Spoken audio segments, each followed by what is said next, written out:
Hoje é dia de Halloween e eu queria relembrar alguns episódios com vocês de programas infantis que traumatizaram a minha infância e de toda a minha geração. Sejam muito bem-vindos a mais um vídeo aqui do canal Minha Vida é uma Série. Eu sou o Luke e eu convido você, que é da geração Millennium, a relembrar comigo alguns episódios de programas infantis que traumatizaram a nossa infância. Alguns da lista, inclusive, são de gerações anteriores da nossa, mas a nossa ainda pegou, porque os episódios reprisaram na nossa época. Mas mesmo que você não seja um Millennium, não importa a sua geração, eu convido você a embarcar com a gente neste vídeo para você conhecer um pouquinho como que era a TV na nossa época. Começando por Mundo da Lua, um programa infantil da TV Cultura lá no início da década de 90 que trazia a família Silva e Silva, com foco mais no Lucas, um menino com a imaginação muito fértil que estava sempre contrariando os pais para conseguir as coisas do jeito dele. E aí quando ele não conseguia, ele ia pro quarto dele, ligava o gravador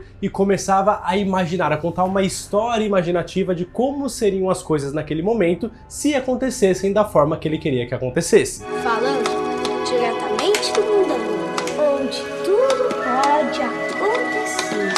Eram episódios leves e bem gostosos de assistir, né? A gente vê o mundo da lua, o mundo da imaginação do Lucas Silva e Silva. E normalmente esses episódios ainda traziam no final uma moral ali, uma história legal, porque às vezes ele tava certo, às vezes ele não tava, e se as coisas fossem do jeito dele, não seriam exatamente coisas boas. Ele aprende a lição, a gente aprendia junto. É tudo tranquilo, tudo didático normalmente. Até o momento que, do nada, eles meteram um episódio de terror no meio de tudo isso. Esse episódio se chama Medo do Escuro, que basicamente traz o Lucas, a irmã dele, Juliana, e outras crianças que eram amigos deles, que estavam ali jogando videogame de boa, tava todo mundo lá na casa do Lucas mesmo, e os pais do Lucas, eles saem, a empregada também sai, né, a mulher que cuidava da casa ali, e deixa todas as crianças só com o avô do Lucas. Crianças, comportem-se, hein? Olha, nós não vamos demorar. Quem ficar com fome tem sanduíches e refrigerantes na geladeira. Só que o avô dele também sai porque ele vai lá na garagem para arrumar o carro. Então, basicamente, as crianças ficam em casa sozinhas. Bem, eu vou até a garagem que eu vou colocar as velas e o platinado novos que eu comprei hoje pro carro. E elas estão ali meio que brincando de teatro. Elas enjoaram de jogar videogame, queriam brincar de teatro e começaram a discutir entre elas que peça que a gente vai representar, né? O que a gente vai brincar aqui. E aí as meninas queriam uma coisa mais romântica, de princesa. Os meninos queriam algo mais puxado pro terror, né? Pro monstro e tudo mais. Até porque era uma noite de lua cheia, né? Então eles queriam aproveitar tudo isso. E aí eles entram num consenso. Vamos fazer a peça da Chapeuzinho Vermelho, porque tem a Chapeuzinho, a vovozinha, mas também tem o Lobo Mau. Tipo o Chapeuzinho Vermelho. Tem uma menina romântica, uma avó romântica, mas tem o lobo mau, que é quase um lobisomem. E tem uma das crianças que ela queria muito ser o Lobo Mau, ela chega a fazer uma máscara de cartolina, que fica até bem legal, só que tem um momento ali que ela desce pra tomar uma água, né, lá na cozinha, e aí o Lucas decide pregar uma peça nele e tranca a porta pra ele ficar pro lado de fora. E quando essas crianças estão separadas, a luz dentro da casa acaba. E aí começa o desespero entre essas crianças, porque o menino que seria o Lobo Mau tá do lado de fora, ele começa a bater na porta querendo entrar, porque ele tá com medo e tá sozinho, e as outras crianças que estão dentro não sabem quem tá batendo lá na porta, né? Imaginam que possa ser ele, mas é criança, então eles estão com medo de não ser um bandido ou ser qualquer outra coisa. Abre logo essa porta! Será que tá batendo sim? São os bandidos. E aí o Lucas começa a contar a história de que, na verdade, aquela é uma noite de lua cheia e que o menino queria tanto ser um lobo mau que ele se transformou em um lobisomem. E aí eles pegam o gravador do Lucas e começam a imaginar esse cenário e as coisas começam a acontecer dentro dessa história. Alô? Alô? Planeta Terra chamando! Planeta Terra chamando! Alô? Esta é mais uma edição de Arte Bob, de Lucas Silva e Silva, falando diretamente da Mundo da Lua, onde tudo pode acontecer. E é aqui que o terror começa. A TV Cultura, por algum motivo, tinha uma fantasia de lobisomem lá nos coisas deles, ou compraram, mandaram fazer, não sei, mas era um lobisomem realista, entre aspas. Tinha um focinho ali bem real, sabe, com os dentes bem afiados, mano. Qualquer criança fica aterrorizada só de olhar para aquilo. E aí, enquanto eles estão contando a história ali, que o menino se transformou num lobisomem e tal, esse lobisomem começa a vir atrás das crianças e vai pegando uma por uma, vai devorando as crianças de verdade. Até que chega no Lucas, e o Lucas fala, comigo não, eu vou te enfrentar com a minha minha inteligência e a minha coragem e começa a vencer o lobo. E aí parece que vai trazer aquela mensagem, né, para as crianças serem fortes, serem corajosas, usarem a sua inteligência, quando na verdade não, as coisas acabam dando errado mesmo assim e o lobisomem também devora o Lucas. Você terá que enfrentá-lo sozinho. Eu não disse chegar a minha vez! A história deles, obviamente, acaba depois disso, né? A luz volta, só que ainda assim eles mostram que eles estão com bastante medo de tudo aquilo que eles imaginaram, aquela história que aconteceu, né, durante a gravação. Mas eles tentam deixar isso pra lá, eles ignoram, eles esquecem o Chapeuzinho Vermelho e Lobo Mau que eles iam fazer também, né? E decidem criar uma versão alternativa. Teria a Loba, aí teria o menino do bonezinho vermelho e uns outros personagens ali alternativos da forma deles pra criar sua própria peça e apresentar pros pais do Lucas. E aí termina até que de um jeito um pouco mais alegre. Mano, é um episódio tenso porque é mais da metade do episódio com esse lobisomem correndo atrás das pessoas. E como eu falei, é uma fantasia realista. O episódio, diferente dos outros da série, ele acontece à noite e é um programa infantil. Então, mano, pra criança que tá assistindo aquilo, dá medo. Porque as crianças que estão no episódio estão com medo também, gritando de medo, e isso contagia a criança que tá assistindo. Mas aí eu queria contar um segredo pra vocês sobre isso. Eu não assistia Mundo da Lua. Desculpa, eu sei, é vacilo, eu sei. Eu posso aceitar isso e meu coração continua aberto. Na verdade, eu tenho duas teorias. A primeira delas é que eu era muito novo na época que passava Mundo da Lua. Porque esse episódio passou em 92. Com certeza reprisou depois. Mas em 1992 eu tinha 1 ano de idade. Então eu acho que eu não peguei o auge do Mundo da Lua. Eu sou de 91. Então eu acho que esse é mais pra galera ali que nasceu em 87, 88, 89, de repente. Só que, como eu disse, provavelmente teve reprise, mas não era... Pelo menos eu não tenho memórias. Eu não tenho memórias do Mundo da Lua. Eu sei que existia e eu lembro do plot, mas eu não lembro de nenhum episódio, nenhuma história, eu não lembrava disso. Esse episódio eu só coloquei na lista porque eu conversei com vocês, eu pedi interação e engajamento de vocês lá no meu Instagram, inclusive vai lá me seguir, @minhavidaemasérie_, o link tá aqui na descrição. Lá eu fiz um story com uma caixinha de perguntas pra perguntar os episódios aterrorizantes que vocês lembravam, né, pra quem me segue lá. E esse foi um dos mais comentados entre todos. E aí minha segunda teoria de eu nunca ter assistido O Mundo da Lua também, é que eu acho que eu tinha um pequeno ranço, porque meu nome é Lucas, eu não sei se vocês sabem, eu não me chamo Luke, eu me chamo Lucas. E todo mundo pra onde eu ia, porque aquilo era o auge.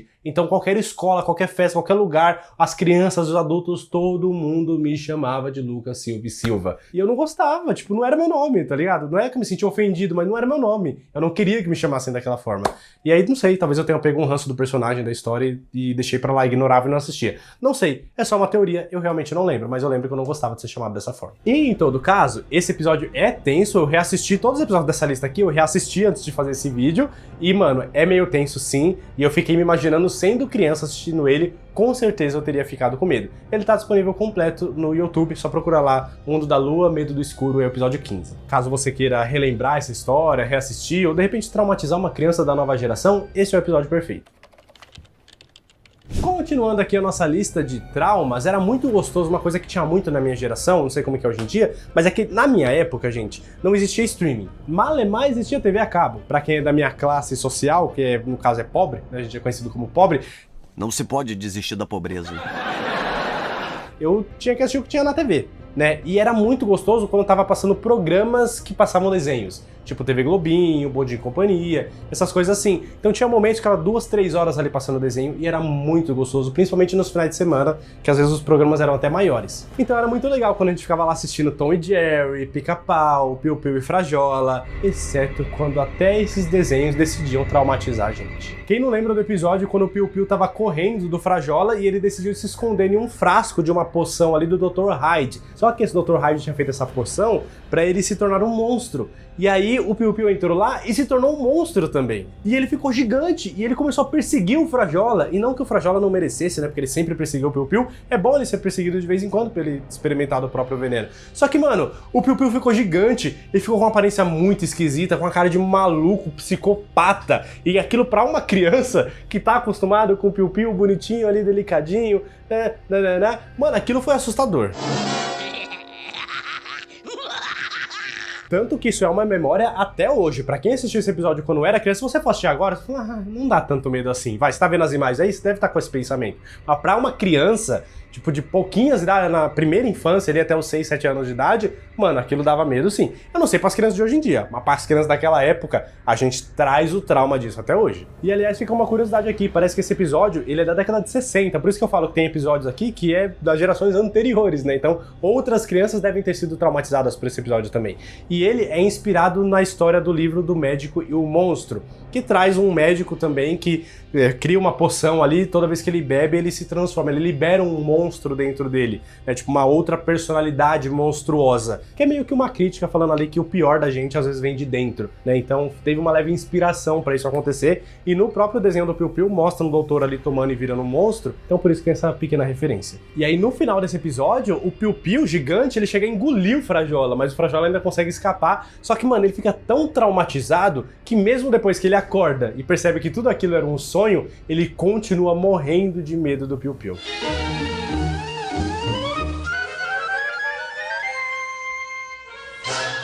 Socorro! Socorro! É um assassino! Socorro! Socorro! Socorro! Agora, se tem uma época que a gente não espera se assustar, não é nada amedrontador, é o carnaval, né? Quer dizer, é um pouquinho assustador ver aqueles bloquinhos, ver aquelas imagens, aqueles vídeos, de um amontoado de centenas ou milhares de pessoas, sei lá, num bloquinho, todo mundo amontoado, que parece que as pessoas não conseguem nem virar pro lado sem esbarrar em 8 pessoas por metro quadrado, tá ligado? Mano, eu perco o ar só de pensar numa coisa dessa, velho. Não consigo, não é minha praia. Que da hora quem curte, mas eu quero isso longe de mim. Mas tirando isso, quando a gente vai assistir um programa infantil que tá com um episódio de carnaval, cantando marchinhas e tudo mais, você não espera que você vai se assustar com um episódio desse, né? Aparentemente, o Castelo Rá-Tim-Bum discorda. Vocês lembram daquele lobo que eu acabei de mostrar lá do Mundo da Lua? Então, 2 anos depois, teve esse episódio de carnaval do Castelo Rá-Tim-Bum e esse mesmo lobo voltou. Só que dessa vez ele não era um lobisomem, ele era um lobo mal. A TV Cultura parece que reaproveitou aquela fantasia, trocou o macacão que era vermelho por um verde e reaproveitou a fantasia aqui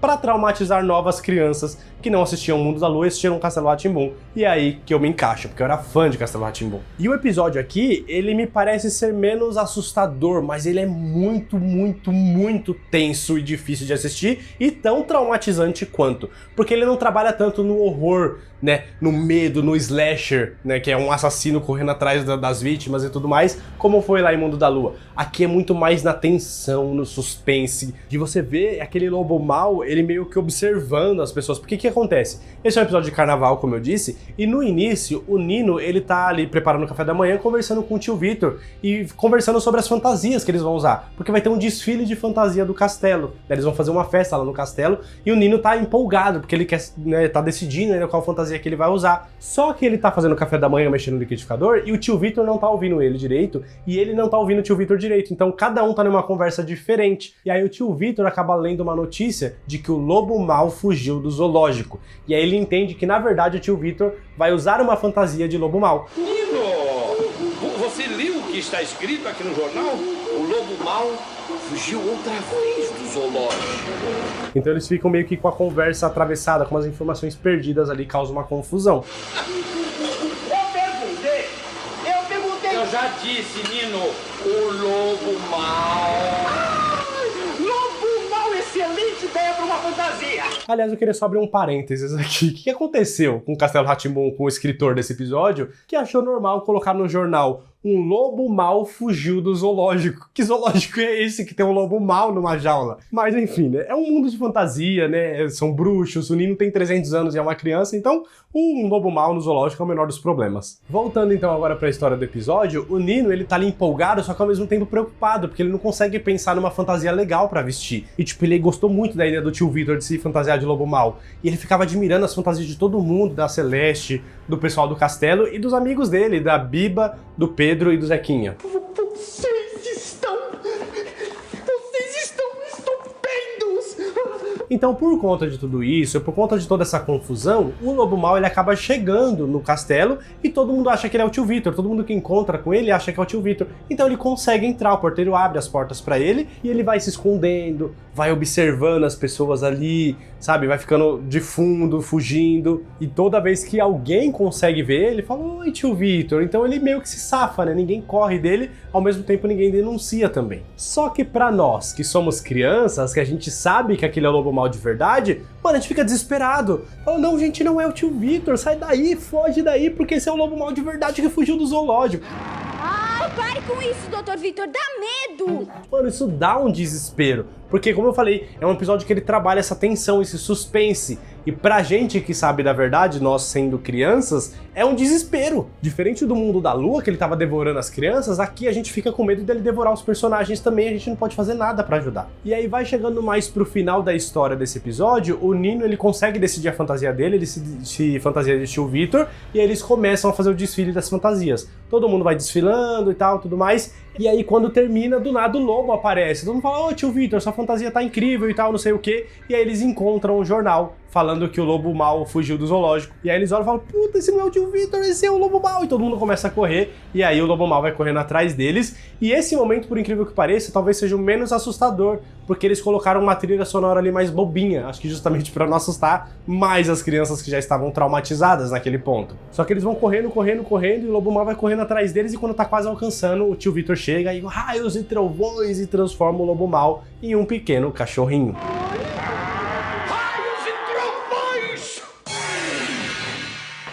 Aí eles aproveitam, ficou tudo certo, né? Conseguem capturar o lobo mau, vai deixar pra entregar ele pro zoológico depois, vai deixar ele como um cachorrinho mais um tempo, já que o tio Victor é um bruxo poderoso, e aí eles ficam lá e comemoram, né, o carnaval, com as marchinhas, com as musiquinhas e tudo mais, então acaba sendo um episódio feliz no fim das contas, mas o trauma continua. Outro gato! Só por essa fala aqui, vocês já devem saber qual que é o próximo episódio que eu vou falar, né? Não tinha como deixar Chaves de fora dessa lista, mano. O Bolanhos era um gênio, sabe? Chaves é o maior e melhor programa infanto-juvenil que já existiu. Agora só está faltando que transforme o triciclo em animal. Pronto. E me deixa muito feliz, né, saber que agora tá voltando pro SBT, que tá passando aos poucos, que já tem episódios no streaming do SBT também, que é o Mais SBT, já tem 10 episódios lá, inclusive esse aqui, que se chama Casa da Bruxa, já tá disponível lá pra assistir. E esse episódio ele é muito bom porque ele é muito bem escrito, porque no começo, o Chaves e o Kiko, eles estão discutindo algumas coisas ali, como eles sempre discutem, e aí eles começam a ver ou imaginar que a bruxa do 71 tá fazendo umas bruxarias, que é o quê? Eles acham que ela transformou o triciclo do Kiko em uma cesta, e depois transforma a cesta de volta num triciclo. Quando, na verdade, a gente vê no fundo as coisas acontecendo, e foi só a Chiquinha que roubou o triciclo e a Dona Clotilde apareceu depois, né? Então, fica uma pequena confusão ali que eles não veem, mas acham que a bruxa do 71, ou digo, a Dona Clotilde, ela tá fazendo as suas bruxarias ali, o que já deixa eles com medo. E por que eu falo que isso é muito bem escrito? Porque cria a ambientação, cria o contexto para o que viria depois. Que é quando a Dona Clotilde sai do apartamento para fazer alguma coisa, e aí o seu Madruga precisa devolver um jornal para ela, e pede pra Chiquinha colocar lá. E a Chiquinha fica tentando convencer o Chaves de ir lá, o Chaves fica tentando convencer o Kiko, fica um jogando pro outro, até que os três decidem ir juntos devolver o jornal pra Dona Clotilde. Só que não é só devolver, eles precisam entrar na casa dela para deixar lá em cima da mesa. Mas, como eu falei, entra todo o contexto anterior de eles acharem e reforçarem os estereótipos de bruxa da Dona Clotilde. Então eles não querem entrar lá porque eles estão com medo. Ainda que ela sempre tenha tido esse apelido, mas esse contexto de um pouco mais de medo de bruxaria ajuda na tensão que vem depois. Porque quando eles vão, os três juntos, né, decidem os três juntos, e eles abrem a porta, eles veem uma casa grande, escura, grande até demais para aquela vila ali, né? Mas grande, escura e cheia de mistérios lá dentro, com os lobos uivando de fundo, que aquilo ali já me dá uns arrepios quando eu escuto. E aí eles vão entrando, e aí é um bolo que tá ali na frente do Chaves e do nada some, é uma vassoura que começa a voar na frente deles absolutamente do nada. E, claro, a Dona Clotilde, vestida de bruxa, com uma voz mais esganiçada ainda, com os estereótipos maiores de bruxa, mexendo num caldeirão, fazendo uma poção ali, pro que parecia ser uma poção de conquista pro seu Madruga. Estou falando do... E eu achei maravilhoso os ingredientes dessa poção, que é pelo de sapo, se é que sapo tem pelo, olhos de abutre, pregos de caixão, terra de cemitério e pimenta a gosto. Isso é maravilhoso, mano. E aí eles vão entrando na casa, vão tentando meio que ficar em silêncio, né? Porque eles ficam aterrorizados, se a bruxa de 71 perceber que eles estão ali dentro. Só que vez ou outra acaba acontecendo. Tipo, a Chiquinha dá um grito quando vê o boneco do pai dela, vendo que a poção é pro pai dela, né? E aí toda vez que eles dão uma vacilada assim, e a Dona Clotilde percebe que tem alguém ali dentro, eles dão uma miada, né? Eles miam pra fingir que é um gato que tá fazendo os barulhos que estão ali. Até porque ela tem um gato, né? Então fica mais fácil de disfarçar isso. Aliás, Aliás, esse gato tem um nome um tanto quanto peculiar. É você, Satanás? Mano, toda vez que ela falava isso, me arrepiava a espinha, tá ligado? Mas a gente vivia repetindo isso na escola. Só que o Chaves, inteligente como ninguém, junto com o nervosismo daquele momento, quando ele dá a vacilada e faz barulho, ela pergunta, quem está aí? Aí ele solta. Outro gato! Mano, isso é muito bom, porque é um episódio que ele começa engraçado, ele traz uma tensão pra criança que tá assistindo, eles entrando na casa da bruxa, e aí a gente dá risada mesmo estando tensos com o Chaves mandando um outro gato. Mesmo que a gente estava ali tremendo e sem piscar e sem respirar direito, a gente acaba rindo. E aí no final, a gente percebe que era tudo uma imaginação deles, que nada daquilo tinha acontecido, e ainda traz uma lição de moral, traz um ensinamento legal ali do Bolanhos, mostrando que a gente não deve julgar as pessoas pelas aparências ou pelo que os outros falam sobre essa pessoa. Eu estava pensando que eles tinham adivinhado que eu ia lhes trazer esse presentinho.